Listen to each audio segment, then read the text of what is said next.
Acompañando a tres gobernadores en giras por Europa. Aquí lo lamentable del asunto es los trasladamos a la...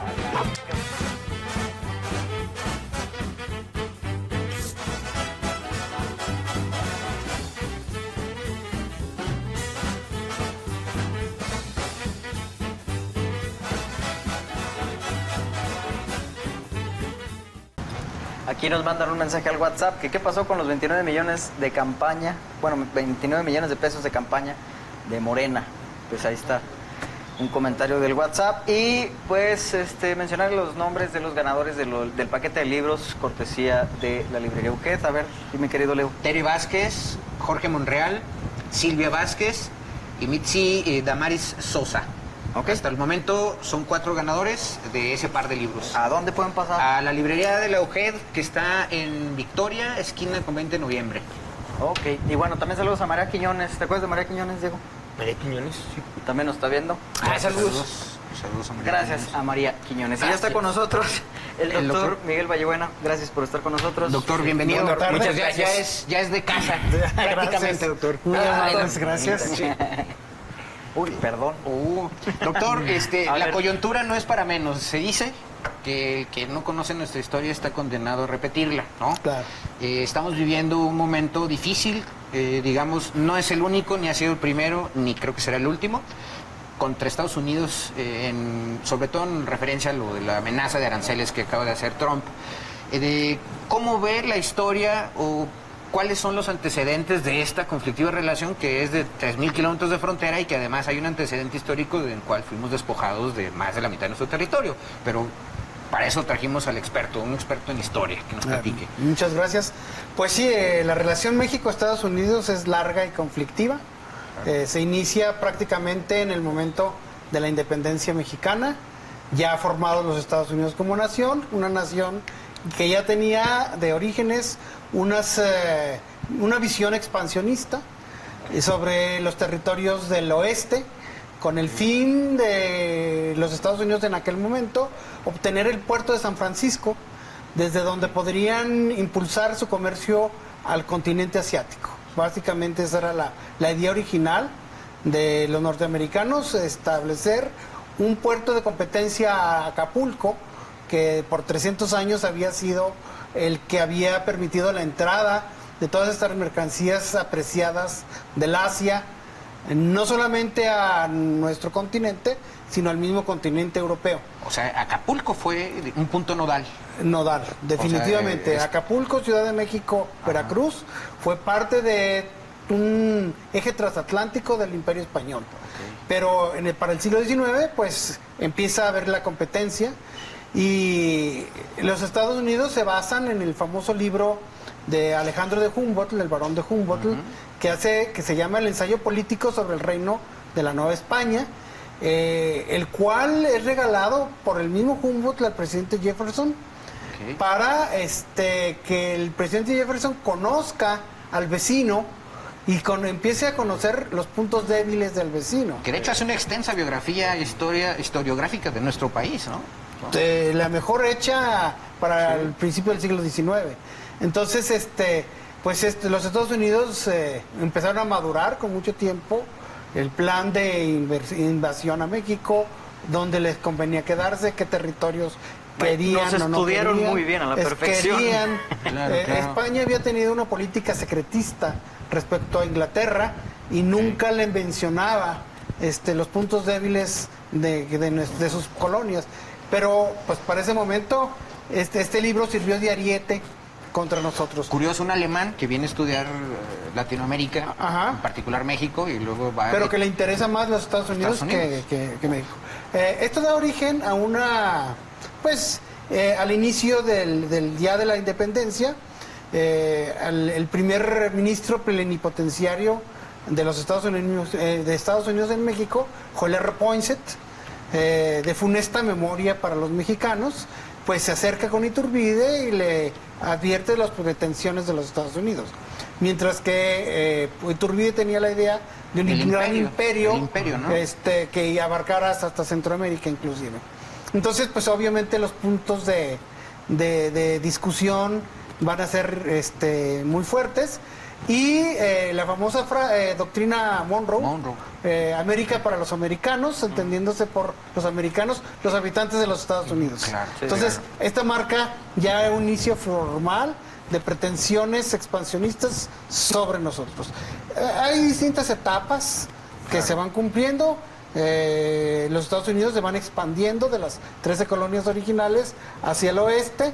En el caso nuestro, pues en 1836, Texas, ya se habían quedado con Florida antes, pero todavía territorio español, pero ahora en 36 sobre México, con la idea de crear una república independiente que finalmente fuera un punto de inflexión entre las dos grandes potencias. En ese momento, pues México era un país muy fuerte para el crecimiento de los Estados Unidos. Pero pues el asunto de Texas solamente dura 10 años.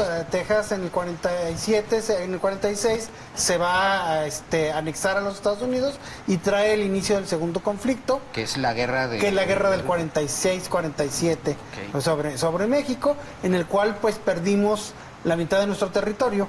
Y otra vez la idea de muchos historiadores, inclusive norteamericanos, han reflexionado que pues fue muy difícil para México, pero pues el doblar las manos frente al más poderoso es muy difícil. A veces tienes que pelear con honor, aunque después te cueste mucho más.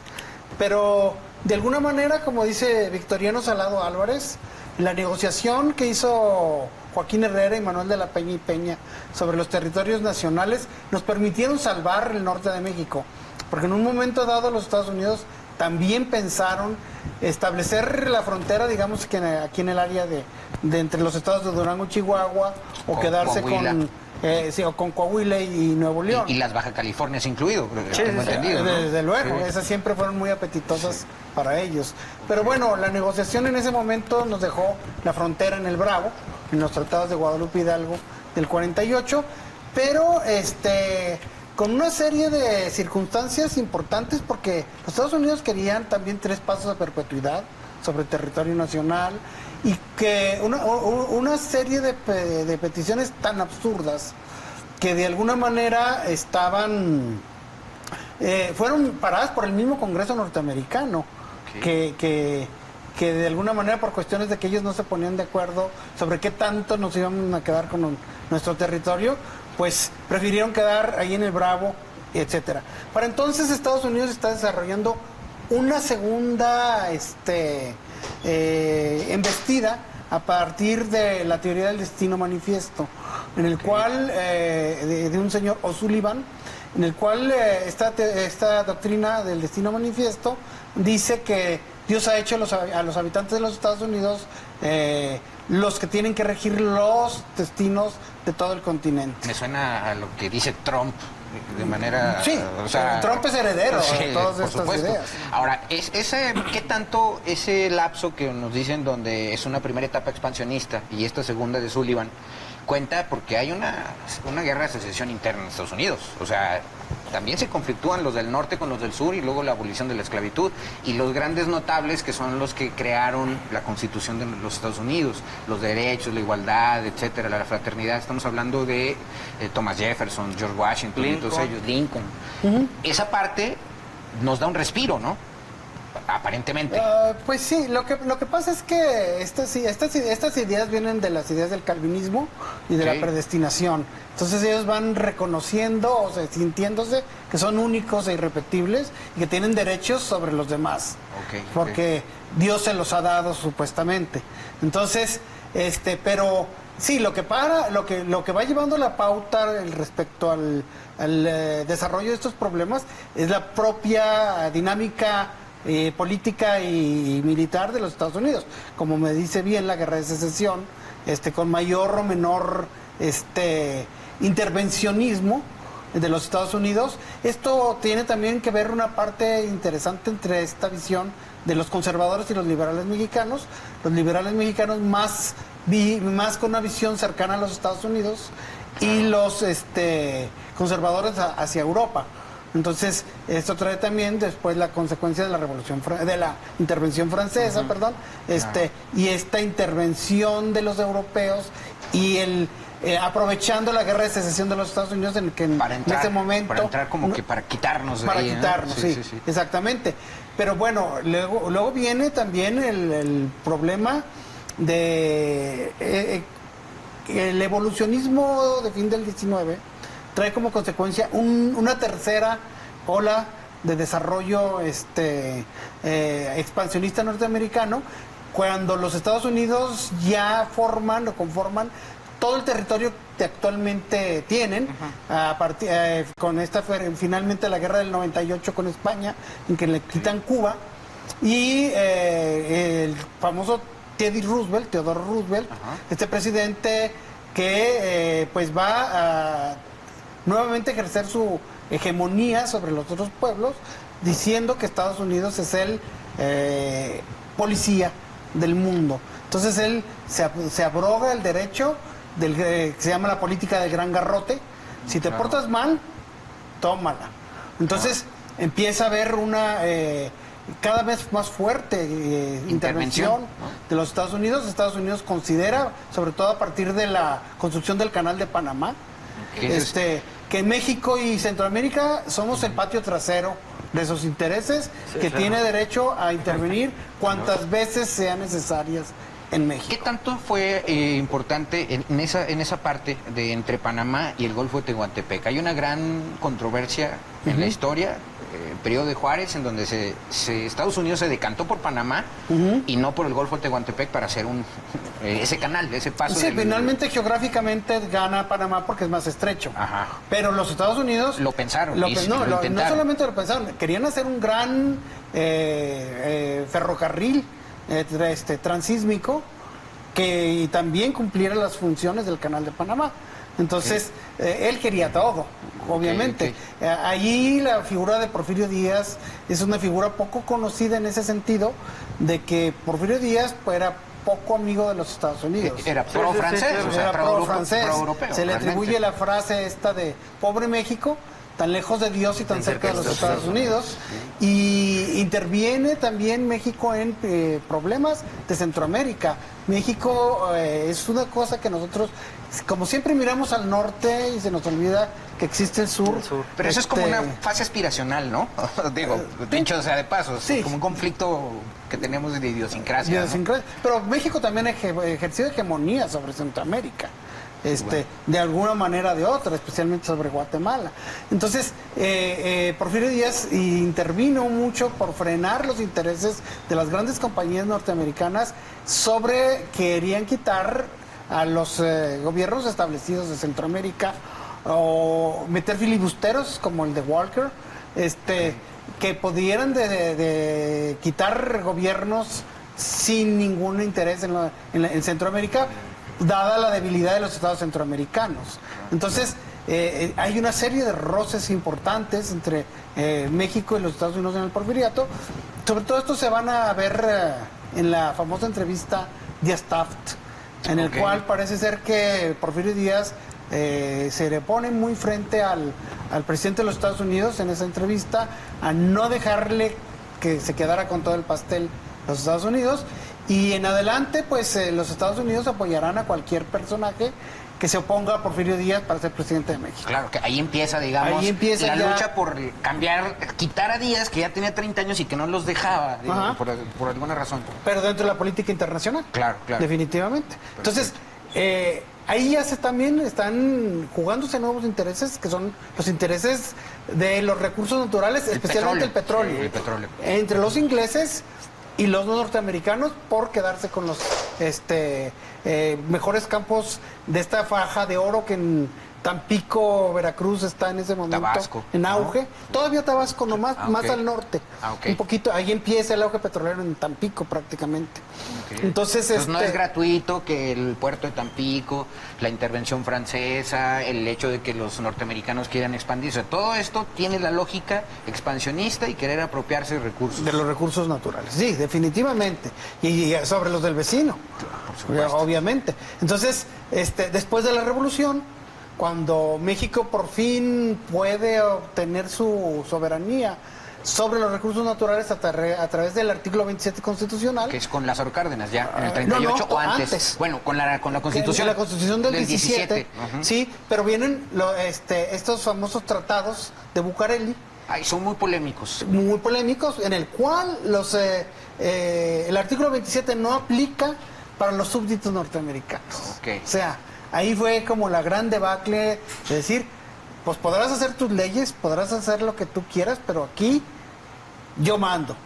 Entonces, y los Estados Unidos puede ejercer una presión militar en cualquier momento sobre México y hacerlo. Entonces, muchas de esas situaciones pues finalmente se devengan en un plano diplomático y no llega la sangre al río, pero esta firma de los tratados de Bucareli por ¿Los hace Obregón? el presidente Obregón fueron pues funestos para nuestro país, ¿verdad? Eso es en el marco también, hay que también decirle a la gente que es lo malo de nuestro país. O sea, después de Porfirio Díaz, que entramos en una debilidad institucional, cada líder revolucionario que intentaba granjearse, llegar al poder, intentaba granjearse el apoyo de los Estados Unidos. Entonces, en un momento fueron Villa y Zapata, ¿no? Ajá. Y luego, como ellos mismos dijeron, no, es que la silla presidencial no es para nosotros, entonces los gringos dijeron, no, a ellos no nos interesa. Entonces, ¿quién? Levantó la mano Carranza y luego Obregón, y el que ganó fue Obregón. Sí, está por ejemplo los la tratados. famosa entrada de Villa Columbus. Ah, sí, bueno, que fue en una venganza, En una ¿no? venganza porque no pero realmente porque no quería, porque no le daban el reconocimiento que él quería. Claro. Sí, entonces, pero bueno, finalmente estamos viendo vez tras vez cómo nuestra nación pues está ligada indefectiblemente a los intereses del vecino del norte, ¿no? Esto también, bueno, pues esto se continúa constantemente. Y pues ahora vivimos un capítulo más de esta tormentosa relación, ¿no? Adri, por ejemplo, después de los tratados de Bucareli, llega Estados Unidos, vive una de las peores crisis en su historia, la crisis del 29. Sí. ¿Cómo fue el panorama en México, en nuestro país? Descansó, bueno, creo yo, ¿no?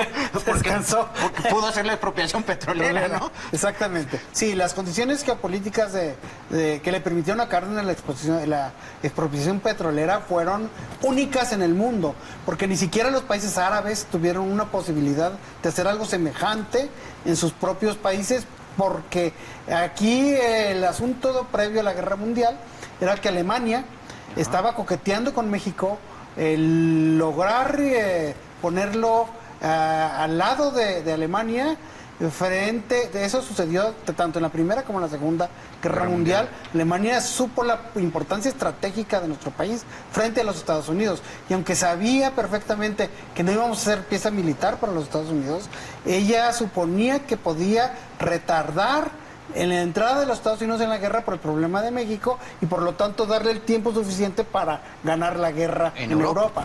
Entonces sí hemos jugado también esta posición estratégica mexicana a lo largo del tiempo en las relaciones entre México y los Estados Unidos, definitivamente. La pregunta del millón, actualmente la decisión que se toma de no conflictuarse, de tomar de evitar los aranceles, ¿cuál es su opinión al respecto, tomando en cuenta todo este panorama histórico? Sí, bueno, tenemos al peor de los presidentes de los Estados Unidos respecto a México en muchos años. Claro, un retroceso brutal en todo, ¿no? Un retroceso brutal en todo. Esas políticas de los 60 del buen vecino, claro, de Kennedy, de Johnson, todos estos presidentes. Es más, ni con Reagan, que fue rígido y que fue brutalmente... Habían sido tan terriblemente duras como en esta ocasión. Y pues si los aranceles entran en vigor o entraran en vigor, sería funesto para nuestra maltrecha, ya de por sí maltrecha economía. Entonces, yo creo que el gobierno no tuvo otra carta que jugar que la que jugó.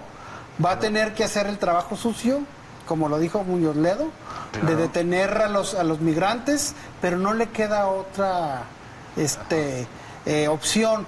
Aquí el problema, desde mi perspectiva, es la ceguera de los Estados Unidos por poder desarrollar Centroamérica. Claro. Realmente esa sería la solución real a todos los problemas. Ya existía, ¿no? el Plan Marshall, y antes del Plan Marshall existieron otros, justamente con el tema del Golfo de Tehuantepec, con el tema de Panamá, inclusive con el tema de Cuba.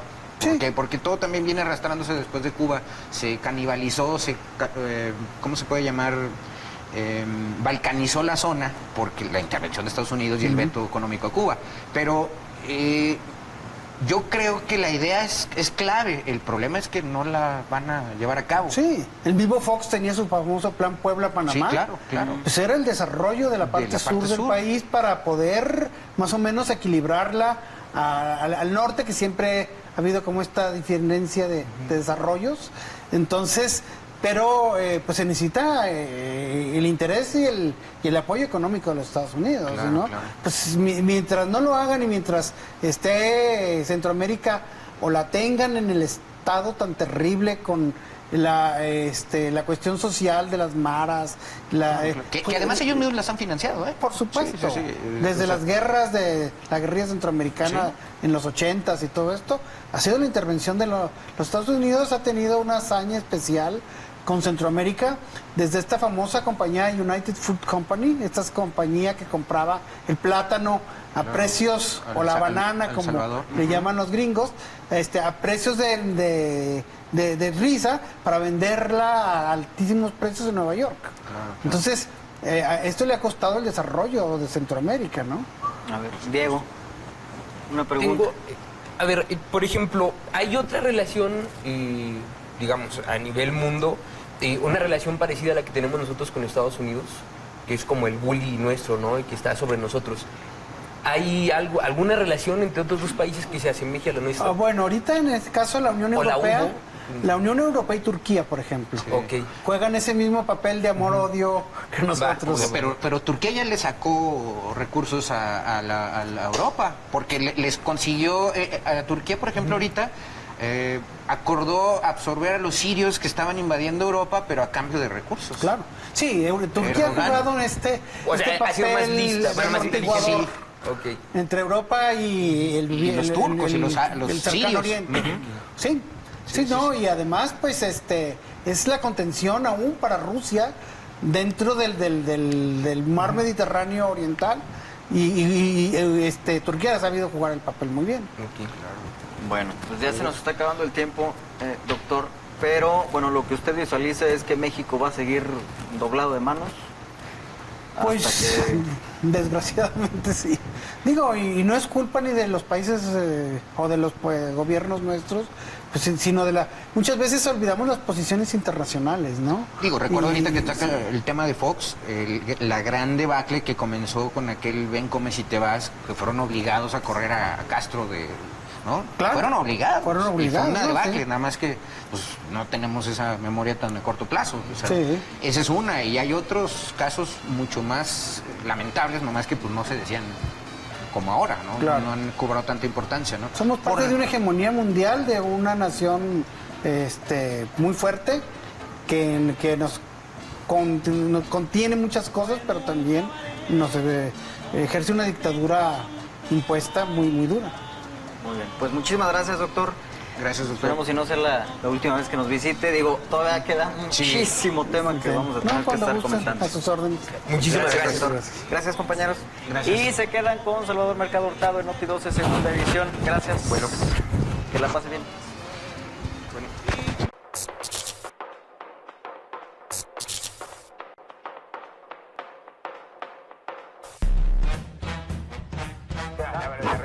Y acompañando al gobernador que quiera irse por Europa. Aquí lo lamentable del asunto